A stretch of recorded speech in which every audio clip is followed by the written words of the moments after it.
Assalamualaikum, salam bahagia dan selamat malam bersama kami dalam Fokus hari ini edisi 6 Mei 2015. Saya Zawazi Yusof. Dan saya Diati Zaidi, Fokus Niaga, Tempatan dan Antarabangsa. Terkini dan terbaik kami sediakan untuk anda.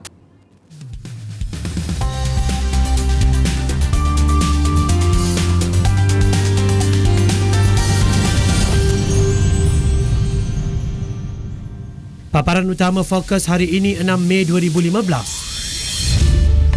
Sultan Nazrin Muizzuddin Shah bertitah keluhuran institusi raja perlu dipelihara daripada sebarang penodaan. Perdana Menteri minta semua gabungan BN siasat punca keputusan PRK Rompin merosot. Bintang terkenal Bollywood dipenjara 5 tahun. Kita teruskan dengan Fokus Niaga. Iskandar Malaysia mengumumkan berjaya mencatat 7.98 bilion ringgit pelaburan baru pada suku pertama tahun ini. Ia menjadikan pelaburan kumulatif yang diperolehi daripada 2006 sehingga 31 Mac 2015 sebanyak 166.1 bilion ringgit. Menteri Besar Datuk Seri Muhammad Khalid Nordin berkata 78.53 bilion ringgit atau 47% daripadanya merupakan pelaburan yang direalisasi sebagai projek utama yang dapat disiapkan.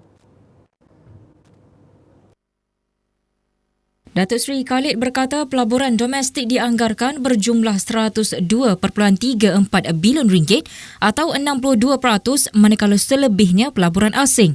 Beliau berkata pelaburan itu disokong kukuh daripada pelabur Singapura, China, Amerika Syarikat, Sepanyol dan Jepun.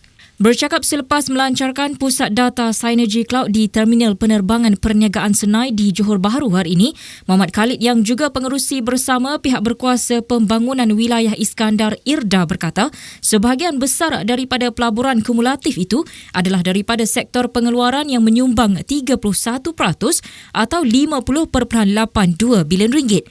Beliau gembira Iskandar Malaysia berada di landasan yang betul untuk merealisasikan wawasannya. Menurutnya, pelancaran Pelan Pembangunan Komprehensif Iskandar Malaysia menjelang suku kedua tahun ini akan menawarkan pelbagai prospek dan peluang di Iskandar Malaysia ketika usaha itu bergerak ke fasa kematangan ketiga pada 2025. Daripada 2007 hingga 2014, sebanyak 651,536 pekerjaan diwujudkan di Johor dalam pelbagai sektor seperti pengeluaran, hospitality, makanan dan minuman serta pendidikan. Kerajaan Indonesia mengumumkan keputusan untuk mengenakan levy ekspor ke atas pengeksport minyak sawit yang akan digunakan untuk membiayai program biodiesel selain untuk program penanaman semula dan penyelidikan di ladang-ladang negara berkenaan. Menteri Perusahaan, Perladangan dan Komoditi Datuk Amar Douglas Ugah Embas dalam satu kenyataan berkata pengeksport minyak sawit akan dikenakan levy $50 Amerika setan ke atas penghantaran minyak sawit mentah MSM dan $30 Amerika setan ke atas produk minyak sawit diproses.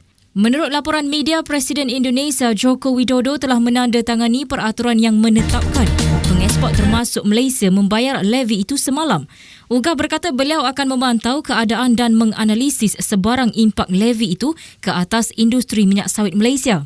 Beliau berkata pasukan petugas khas kerajaan dan industri juga akan dibentuk pada mesyuarat yang beliau pengerusikan 23 Mei ini bagi memantau keadaan selain membincangkan cadangan pelaksanaan option dasar.